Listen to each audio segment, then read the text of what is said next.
সর্বমনস্কামনা পূরণের দিন আসতে চলেছে, আর সেটা হলো 26শে মে 2025 সোমবার। একটা টোটকা দেব, যে টোটকাটা আপনারা বিশ্বাসের সাথে করুন। আটকে থাকা কাজ আপনার হবে, আর্থিক উন্নতি হবে, বাড়িতে সামাজিক সমৃদ্ধি বাড়বে, যাদের চাকরি হচ্ছিল না তারা চাকরি পাবে।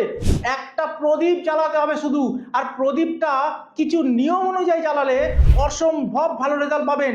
নিয়মটা কি? নিয়মটা ফার্স্ট টাইম সোশ্যাল মিডিয়ায় বলছি। এই নিয়মটা আপনি জানুন এবং ভিডিওটা শেয়ার করে সবাইকে জানান, যাতে সবার উন্নতি একসাথেই হয়। তাহলেই হবে আমার উন্নতি, আপনার উন্নতি, সমাজের উন্নতি। কি করতে হবে? আপনারা একটা 4 মুখওয়ালা প্রদীপ কিনে নিয়ে আসবেন, আর এই 4 মুখওয়ালা প্রদীপ আপনারা আপনার বাড়ির উত্তর পূর্ব কোণে সন্ধেবেলায় 8টা 45-এর পরে জ্বালিয়ে দেবেন। আর প্রদীপের মধ্যে দেবেন 4টে লবঙ্গ আর 4টে এলাচ আর 1 টাকার একটা কয়েন জ্বালিয়ে দেবেন। জ্বালিয়ে দিয়ে মায়ের কাছে প্রার্থনা করবেন যে আপনার আগামী একটি বছর যাতে ভালো যায়, আর আপনার যেখানে সমস্যা আছে সেগুলো মাকে জানাবেন।